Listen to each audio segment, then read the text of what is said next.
All right, this is Openstax U.S. History, Chapter 13, Section 4, Addressing Slavery. So we're talking about in this chapter Antebellum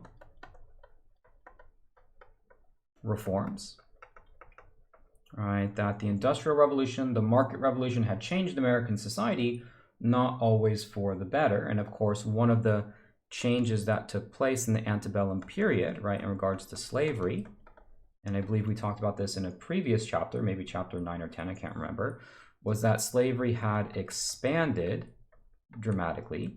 It had shifted from the upper South to the lower South, and was, seamlessly had no end in sight. And so the need to address slavery was growing by the day because the institution itself kept growing by the day as well. One thing that made the reforms to slavery more challenging was that, for the most part, a lot of these reforms are taking place in the North, whereas something like temperance, which we talked about, the crusade against alcohol, that Northerners see the problem of alcohol right in front of them, right? Drunkenness is a problem where you walk out your front door in the North and it's right there. You know that you need to address it. Whereas slavery is in the South. And so in order to convince Northerners that slavery is an issue, those that are addressing it have a kind of more challenging task, you might think. So anti-slavery or reforms to slavery took on multiple forms. One was the form of colonization. In fact, the American Colonization Society, or ACS, was one of the first anti-slavery organizations in the United States. You had previously had a group like Quakers, which were a religious group.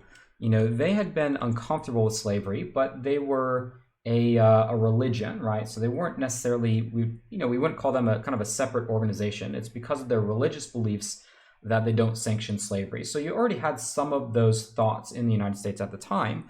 But the ACS is the first anti-slavery organization endorsed by people like Thomas Jefferson. And the belief of colonization is that slavery should end, but the U.S. should remain, and we used this term before, a white republic. In other words, what do you do after slavery is abolished? Instead of slaves being integrated in American society, they ought to be recolonized back into Africa. And the American Colonization Society helped to create Liberia, which became a colony in Africa for former slaves. And this position of colonization was probably the most popular among whites.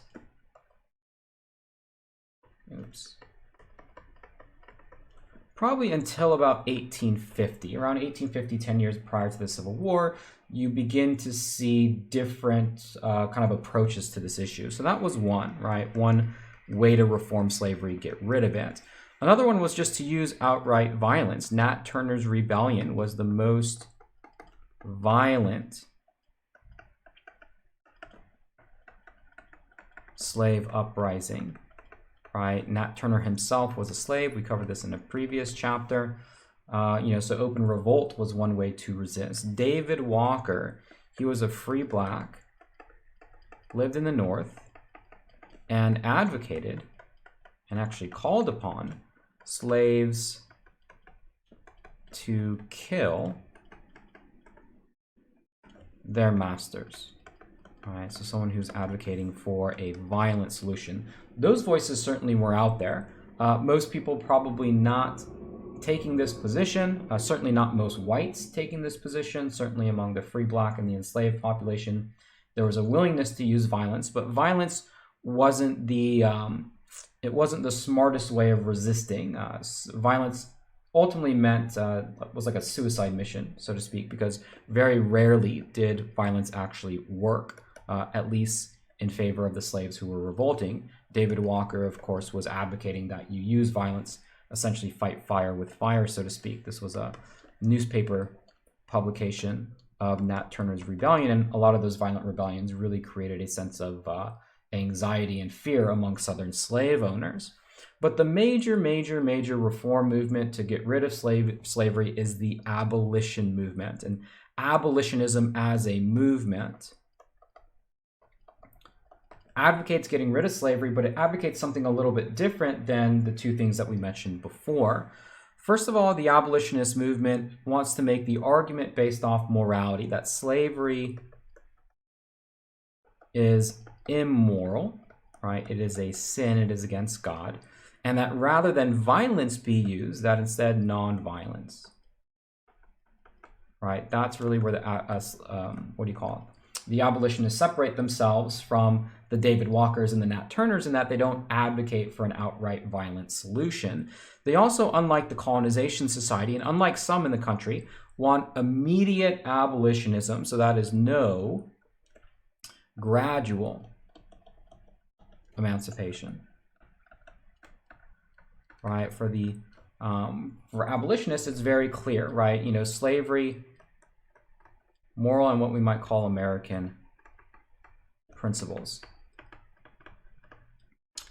The abolitionists reject slavery on moral grounds, right? That is the law of God, but also on the idea of American principles, that if the Declaration of Independence is true, then slavery, you know, contradicts what America is all about. So it's either one or the other for the abolitionists. It's either the United States is correct in what it stands for and slavery needs to be abolished, or that it's, you know, the principles don't matter. And probably the most well-known of the abolitionists at the time was William Lloyd Garrison. William Lloyd Garrison was a Northerner. He was a white man, very public figure. He was a lightning rod. He got a lot of attention and controversy. His newspaper was called The Liberator. This was an abolitionist newspaper. And again, the goal of the newspaper is to convince people that slavery is wrong and that it needs to be abolished, and it needs to be abolished right now. Both of these points that we talked about earlier, moral suasion and immediatism. Moral suasion is to convince peacefully the eradication of slavery. And again, immediatism is to call for the end now, right? Not to allow for any type of gradual emancipation, but slavery, you know, end slavery now and do it because there's good reasons to do it.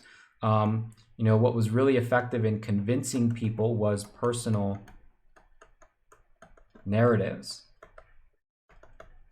I don't know if that's an A or an I, but one of the things that the abolitionists were really good at doing was to make that connection. They played on emotion.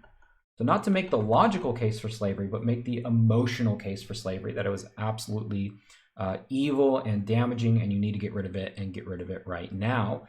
The abolitionists and their movement did translate into some political action. The Liberty Party was an early but much smaller abolitionist party. And later on, they joined up with the Free Soil Party when there was a huge fight over the expansion of slavery westward. The Free Soil Party was anti-slavery, not abolitionist, right? Anti-slavery. They really opposed slavery because the harm it does to white farmers / workers.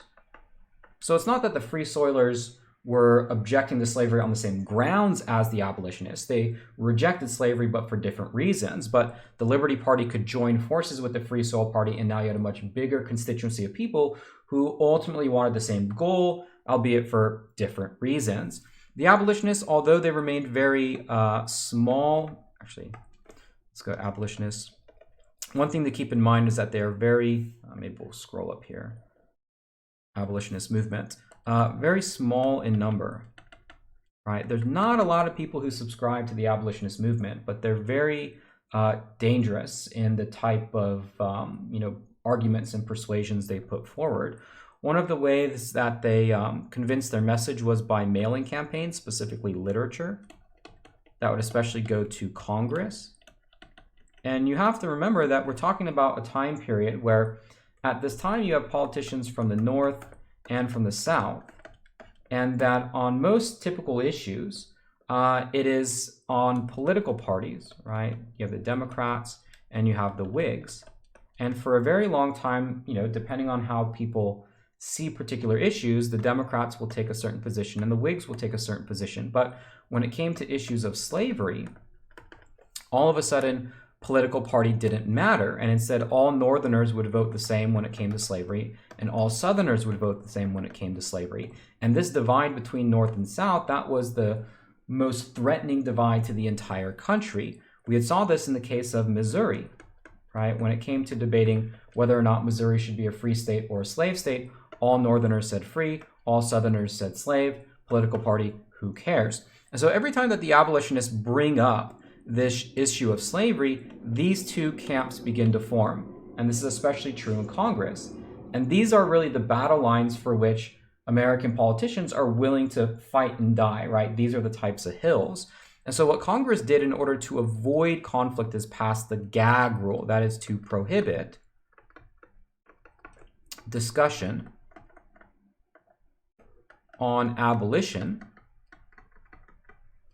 in Congress. All right, so the Gag Rule is to prohibit discussion on abolition in Congress, and this was in part because the abolitionists continued to send petitions to Congress and wanted it to be read. So this was a way for Congress to avoid the issue, at least temporarily, because when it comes to the Civil War, you're not going to be able to avoid the issue anymore. One of the abolitionists, Elijah Lovejoy, was killed by a mob, and he became I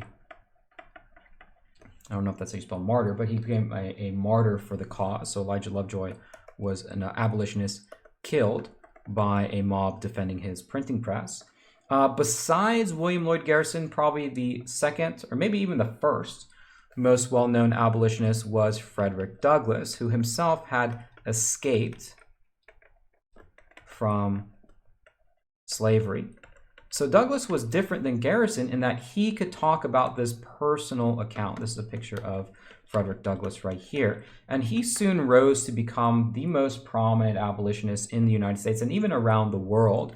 His narrative of the life of Frederick Douglass was, of course, his own personal account.